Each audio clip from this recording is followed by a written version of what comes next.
오늘 말씀의 제목은 한계를 넘어서야 믿음입니다.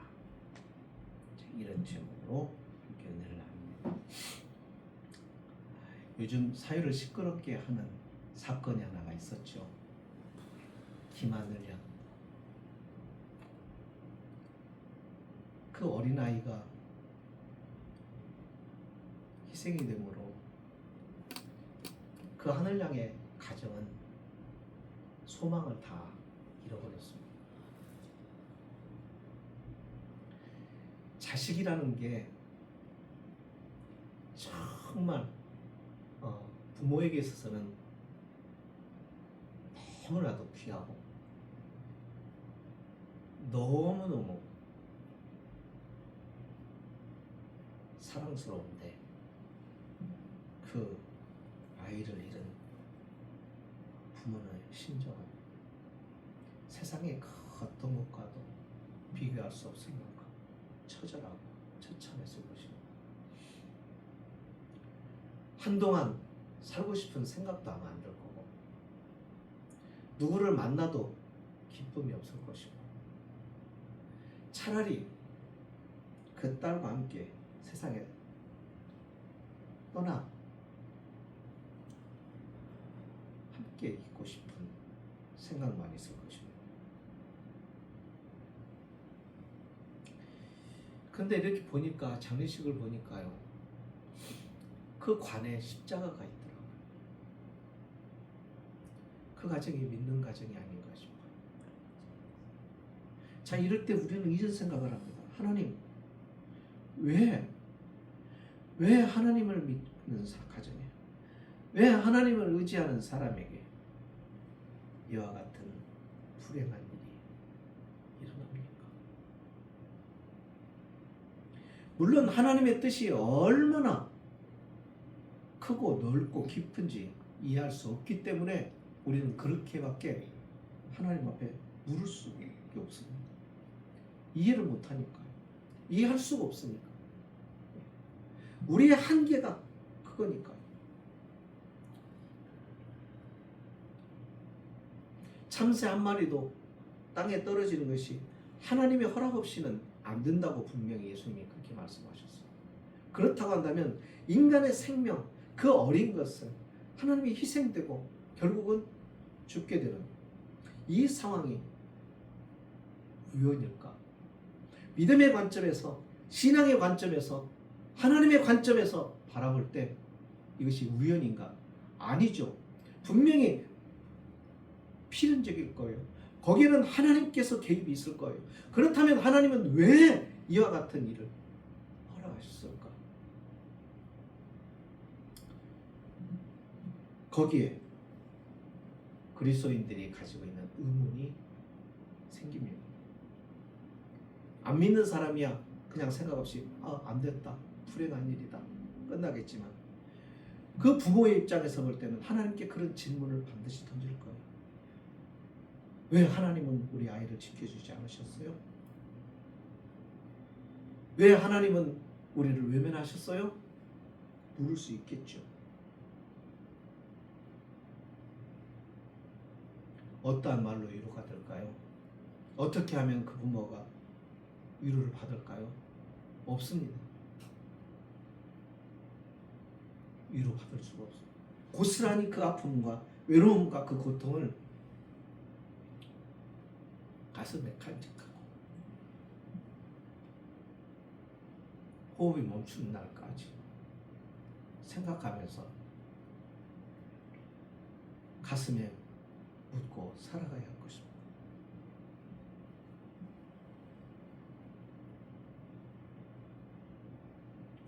자, 이와 같은 이해할 수 없는 상황. 자, 그렇다고 한다면 하나님이 없다고 말하겠는가? 하나님을 부정하겠는가? 하나님을 떠나버릴 것인가? 믿음을 가지면 그것도 안 돼요. 믿음이 있으면 그렇게 할 수도 없어요. 그렇게 하나님 앞에 원망하면서도 여전히 하나님 앞에 나아갈 것이고 여전히 예배를 드릴 것이고 여전히 하나님께 감사할 것이고 그렇게 그 부분을 살아갈 것입니다. 왜요? 믿음이라는 게 그거예요. 한번 그 믿음이 들어오면 이 믿음은 그렇게 쉽게 버릴 수가 없고 포기가 되지 않고 믿음을 떠나 살 수가 없어요. 이 믿음은 끝까지 우리를 붙들고 그 믿음의 끝에까지 하나님은 이 믿음을 통하여 우리를 인도하시기 때문에 그래요.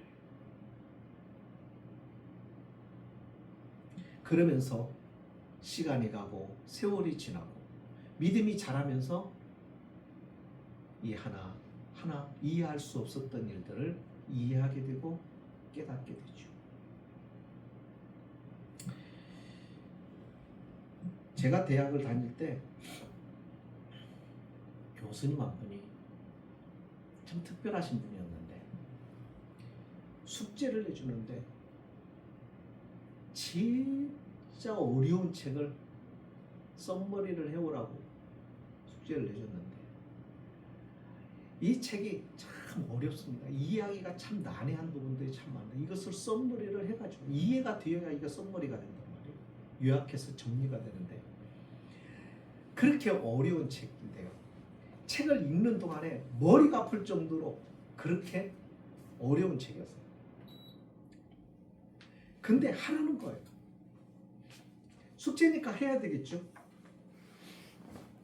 그래서 그 책을 읽는데 공통적으로 가진 생각이 그거였어요. 어려운 책이었기 때문에 힘들었어요. 그런데요, 그 힘든 책을 다 읽고 소화해내니까 그때는 머리가 복잡하고 정말 힘들더니 그러고 나니까 다른 책들이 쉬워지더라고요. 그 다음 학기 다른 공부들이 하기가 훨씬 수월했죠.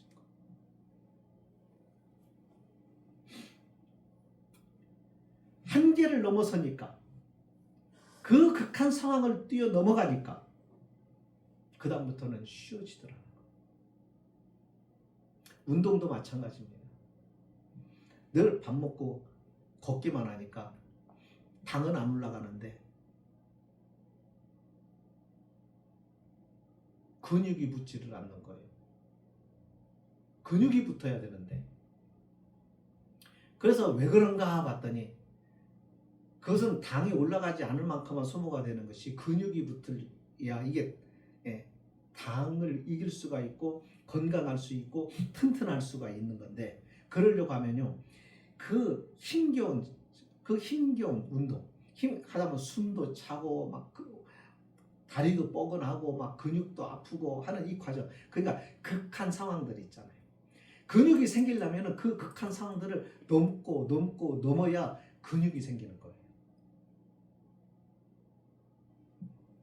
예. 거기서 깨달은 겁니다. 믿음도 그렇습니다. 믿음도 내가 넘을 수 없다고 하는 그 한계를 넘어갈 때 그게 믿음이라는 것을 우리는 확인할 수가 있어요. 믿음을 가지고 있는데 믿음이라는 것이 늘 거기서 거기 그만한 그런 세상생활 속에서 살아가면 안 돼요. 그래서 하나님은 때때로 우리가 감당할 수 없는 환경과 여건 속에 우리를 그대로 맞서게 하실 때가 있어요. 오늘 본문으로 돌아오면 마리아라고 하는 여인이 여기 본문에 소개가 됩니다. 이 마리아는 우리가 잘 아는 대로 예수님의 육신의 어머니입니다. 마리아에게 가브리엘 천사가 찾아와서 다짜고짜 그녀에게 이렇게 말합니다. 은혜를 받은 자여 평안할지어다. 주께서 너와 함께 하신다. 이렇게 말합니다. 은혜를 입은 자여 평안할지어다. 주께서 너와 함께 하시다. 대뜸 천사를 기다린 것도 아니고 천사를 본 적이 있는 것도 아니고 어느 날 갑자기 가브리엘이 찾아오니까 어떤 모습이겠어요? 상상할 수 없는 모습이었겠죠. 전혀 예상치도 않았던 때였겠죠. 천사가 자기를 찾아오리라고는 상상도 못했겠죠. 그러다 보니까는 두렵기도 하고 당황스럽기도 하고 어떻게 해야 될지 모르는데 이 말도 참 묘합니다. 평안. 예? 은혜를 받은 자여 평안할지어다 이렇게 말합니다. 그래서 그녀는 이 말을 듣고 놀라서 속으로 생각합니다. 이게 무슨 말인가? 이게 어찌된 일인가? 왜 이와 같은 일인가? 도대체 무슨 말인가? 그렇게 생각하고 있을 때 천사가 다시 말합니다. 마리아여 무서워하지 말라. 네가 하나님께 은혜를 입었느니라. 하나님의 은혜를 입었다라고 선언합니다. 그런데 그럼 그 은혜가 어떤 은혜인가? 그 다음에 말합니다. 31절 보라 네가 잉태하여 아들을 낳으리니.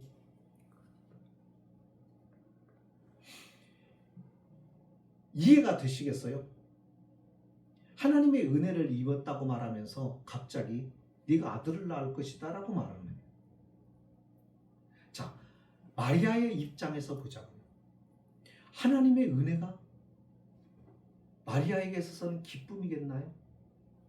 즐거운 일입니까? 행복하게 여기지는 것인가요? 아니죠. 하나님의 은혜가 충격적인 거예요. 하나님의 은혜가 도저히 어떻게 대답할 말이 없는, 말문이 콱 막히는 그런 은혜인 거예요.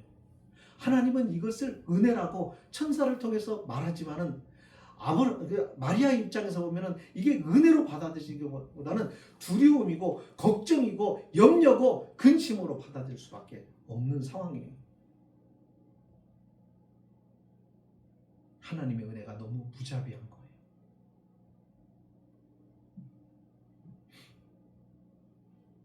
사람들은 하나님의 은혜, 내가 하나님께 은혜를 입었다, 은혜를 입기를 원한다 라는 말을 참 자주 하고 그러고 싶어 하죠. 근데 은혜를 너무 모르고 하는 말이에요. 결과적으로 말하면 은혜는 은혜예요. 은혜는 축복이에요. 은혜는 정말 귀한 거예요. 은혜는 복된 것이에요. 은혜는 세상 최고의 가치가 있는 거예요. 그런데요, 진짜 그 은혜를 받는 첫 번째 그 순간에는요, 은혜를 은혜로 여겨지는 것이 아니라 진짜 은혜는 부담이 될 수도 있단 말이죠. 그런데 그 은혜가 어떻게 복이 되는지를 알 때, 내가 그 한계를 넘어가, 내가 받아들이고 용납하고 수용할 수 있는 지식과 경험과 내 수준의 차이의 한계를 넘어섰을 때 그 은혜가 빛을 발하고 그 은혜가 가치 있음을 알게 되고 그 은혜의 깊이를 깨닫게 되는 것이죠. 그게 믿음입니다. 그런데 대부분의 사람들은 그걸 넘어가지를 못해. 그 한계를 넘어서지를 못해. 그 한계 앞에서 주저앉아요. 그래서 진정한 믿음을 체험하지 못하니 믿음이 자라지를 못해요. 믿음은 자라야 믿음이에요. 믿음을 가졌는데 자라지 않아요? 그럼 믿음이 아니에요. 그렇게 믿으면 안 돼요. 믿음이 자꾸 자라야 돼요. 시간이 지나고 세월이 지나고 내 인생이 점점 나이가 먹으면서 인격이 무르익으면서 신앙도 익어야 돼요.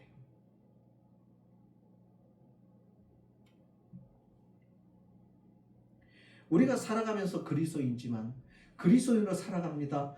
예수 그리스도를 믿는 자로 살아갑니다. 신앙이 좋은 사람도 있고 그렇지 못하고 믿음이 연약한 사람도 있지만은 신앙이 좋은 사람이든 연약한 사람이든 공통적으로 항상 그 사람들의 삶 속에 어려움이라고 하는 것, 힘겨운 시간들이라는 것들이 다가옵니다. 그것은 믿지 않는 자나 믿는 자나 믿음이 좋은 자나 그렇지 않은 자나 모두에게요. 왜요? 그것을 통하여 하나님은 우리의 믿음이 자라게 하실 뿐만 아니라 그 은혜의 깊이를 알게 하시기 위해서입니다.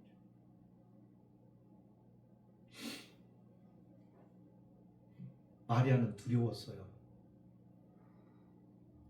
오늘날에도요, 결혼도 안 하고 아이를 갖는다는 것이 전에 비해서는 그래도 많이 사람들이 봐주는 편이지만 그래도 그것은 부담되는 일이고 고민되는 일이고 잠 못 잘 걱정거리예요. 본인에게나 부모에게나 사람들이 보는 시선도 다가와요. 그런데 옛날은 어땠을까요?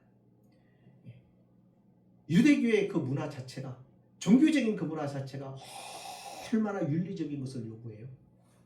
얼마나 도덕적인 것을 요구해요. 그런데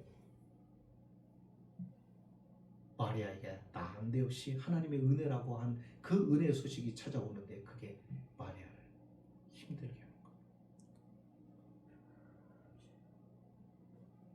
여러분은 하나님의 은혜가 이렇게 온다면 어떻게 하시겠어요? 실제로 이 은혜가 두려워서 은혜를 받지 않고 피해 다니는 사람들도 있어요. 부담스러워. 집회에 가서 은혜 받았다가 하나님 나보고 선교사 하라고 어떡하지? 이런 분들이 많아요. 나 은혜 받았다. 하나님 헌신하라고 어떡하지? 근데 이것은 지극히 우리의 어리석음이에요. 진짜 은혜를 받으면 여러분 그게 기쁨이 된다고요. 무슨 말이냐면 하고 싶어진단 말이에요. 즐기고 싶어진단 말이에요. 하기 싫은 것을 억지로 하는 게 은혜가 아니라 그 마음이 바뀌어지고 변화가 돼요. 제가 한 번은요, 중국 사람들을 이렇게 선교하는데 처음에 그 사람들을 딱 만났을 때, 처음 대할 때 중국 사람 우리가 갖지 못하는 특유한 그 향신료 냄새가 있어요. 채취해서 그게 나요. 그러다 보니까는 이 사람들하고 같이 있는 게 처음에는 이게 안 맞는 거예요. 선교 부서를 맡아서 그 사람들을 관리를 하고 해야 되는데 그때 제가 한번 기도한 적이 있어요. 하나님, 이 역겹고 내가 막 거북스러운 거, 나하고 안 맞는 이 향이 하나님 이것이 좋아지게 해주세요. 바뀌어지게 해주세요. 근데 진짜로 바뀌시더라고요. 그런 거예요. 은혜를 받기 전에는 하나님의 은혜가 부담스럽고 그 은혜가 너무나도 되게 힘겹고 걱정되고 하는 것이지만 실제로 은혜를 받으면 그 은혜를 받는 게 부담스러워지는 게 아니라 감당할 수 있는 은혜, 하나님이 더하여 거기에 복이 되는 은혜, 그것이 내게 기쁨이 될 수 있도록 하셔서 그게 자발적인 마음이 나오고 즐거운 마음이 나오고 내가 하고 싶은 것이 되도록 하나님이 그렇게 만들어 가세요. 우리의 전적인 희생만을 요구하시는 게 아니더라고요. 여기 대답해 보시면요. 그렇게 말합니다. 35절에 보실까요?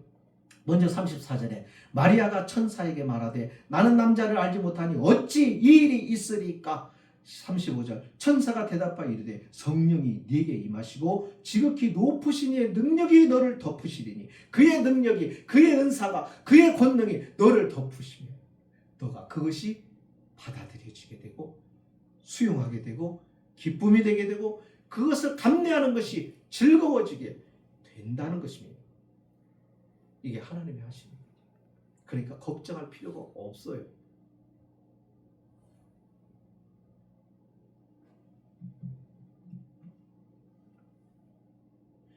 신앙생활을 안 하면 위기는 없는가요? 아니에요. 있어요. 근데 믿음이 있으면 이 믿음으로 견디고 이겨낼 수 있게 돼요. 왜요? 그 믿음으로 하나님을 바랄 때 그분이 감당할 수 있는 힘도 지혜도 능력도 주시고 함께 하시기 때문이에요. 자, 마리아는 결국에는 어떻게 말하는가 보세요. 38절 마리아가 말합니다. 주여 주의 여종이오니 말씀대로 내게 이루어지이다. 억지로였을까요? 물론 하나님의 은혜는 우리가 거부할 수가 없어요. 하나님의 은혜는 강권하시는 은혜예요. 하나님의 은혜는 우리가 거절할 수가 없을 만큼 그 은혜는 강력해서 우리를 확 덮어요. 우리의 의지를 완전히 꺾어버려요. 그렇게 강력해요. 그래서만은 아니에요. 그것이 하나님은 우리가 억지로가 하지 않게 해요. 억지로는 안 맡겨요. 하나님은 우리의 마음을 설복하시는 분이세요. 하나님은 우리의 마음을 설득하세요. 그래서 우리로 하여금 자발적으로 받아들일 수 있도록, 그래서 우리가 받아들일 수 있을 때까지 하나님은 그 마음을 갖기까지 하나님은 기다리시기도 하시고, 그 마음을 갖기까지 하나님은 일하세요. 그래서 그 마음이 우리 안에서 자발적으로 이렇게 내게 이루어지이다. 당신의 말씀대로, 당신의 계획대로 내게 이루어지이다고 받아들여요. 이게 믿음이에요. 왜요? 한계를 넘어간 거예요. 자신의 힘으로, 자신의 지식으로, 자신의 경험상, 자신의 가지고 있는 수준으로 넘을 수 없는 한계를 넘어서니까 받아들이죠. 용납하게 되고 하게 되죠. 자, 이것은 선택된 자에게만 주는 하나님의 은혜요 축복입니다. 세상에 수많은 사람이 있어요. 아담 이후로부터 앞으로 이 세상이 종말이 있을 때까지 태어났고 태어나서 살고, 그리고 앞으로 태어날 사람을 전체적으로 통해서 마리아가 받은 은혜는 가장 귀하고 가장 복되고 가장 영광스럽고 최고의 하나님의 선물을 받은 여인이에요. 마리아만큼 복을 받은 여인은 없어요. 하나님의 아들이신 예수님이 어머니라고 부를 정도였으니까. 이 여인이 이와 같은 영광스러운 복을 누리게 된 것은 바로 자신의 그 당시의 기준, 그리고 그 사회적 문화적인 기준, 그 수준을 믿음으로 넘어섰기 때문에, 그리고 그의 믿음을 넘어섬으로, 한계를 넘어섬으로 증명했기 때문에 그는 이 영광의 가장 귀한 영광을 취하게 된 것입니다. 그러니까요, 신앙생활하면서 이 한계를 뛰어넘는 일을 우리가 해야 돼요. 믿음이 자라지 않는 이유는 바로 이 한계를 두려워서 넘지 못하고, 그 한계에 부딪혀 주저앉고 포기하고 거기에 그냥 머물러 있기 때문에 그렇습니다. 그리고 그것은 믿음이 아닙니다. 그러니까 늘 제자리 걸음이고 거기에서 거기에 머무르게 되는 거죠. 오늘 우리가 이 말씀을 보면서 내가 넘어야 할 한계가 뭔가, 내가 넘어야 하는 신앙의 한계, 또 삶에서 어떤 한계, 이런 것들이 무엇인가. 운동에서도 마찬가지. 힘들다, 어렵다, 여기서 더 이상 내가 못하겠다 하는 그것을 넘어갈 때 단단한 근육이 만들어지고 단단해지고 힘이 생기는 것처럼 바로 그 한계를 넘어서야 한다는 것입니다. 신앙생활은 편한 것이 아닙니다. 신앙생활은 편한 것이 아닌데요, 그 편안함을, 한계를 넘어갈 때 거기에는 진짜 편안함이 아니라 평강이 있음을 보게 됩니다. 이 한계를 넘어갈 때 다른 사람들이 볼 수 없는 하나님의 은혜의 범위에 있는 복된 것들을 보게 됩니다. 그래서 믿음의 사람들은 고난을 받아들이고 그것을 하나님 앞에 감사하고 믿음으로 이기며 살아갑니다. 예수님은 부활의 영광을 바라보셨기에 십자가의 고난과 죽음의 한계를 넘어가셨던 것이죠. 그게 보이지 않는다면, 그게 약속되어 있지 않다면 그렇게 할 이유가 없겠지만, 저와 여러분에게는 하나님이 약속해 주셨습니다. 너의 한계를 넘어서라. 그러면 내게 이와 같은 하나님의 은혜의 복이 기다리고 있다. 영광이 기다리고 있다. 영광이 너희를 맞이하게 되고 마중 나가게 될 거라고. 그러니 그 약속이 있고 우리는 그 약속을 받았기 때문에 그 약속 때문에 우리는 그 약속을 얻고 성취하기 위해서 한계를 넘어가는 것이죠. 이게 신앙생활. 그러면서 자연적으로 관계를 넘을 때 우리의 믿음은 견고해집니다. 단단해집니다. 강해집니다. 그리고 튼튼해지죠. 그것이 하나님 우리에게 주신 귀한 축복이죠. 인생은 우리의 죽음과 함께 끝나지만 그러나 이것으로 끝나는 것이 아니라 영원한 세계가 있기에 하나님은 우리에게 이와 같은 복을 바라고 한계를 넘어가는 믿음의 지혜를 발휘하라고 말씀하시는 겁니다. 마리아와 같이 우리는 살았으면 좋겠습니다. 마리아가 무슨 힘이 있겠어요? 가냘픈 여인입니다. 많이 배운 것도 아니고요. 하지만 마리아에게는 딱 한 가지, 순수함과 깨끗함으로 주님을 바라는, 하나님을 바라보는 순결한 믿음의 여인이었다는 것.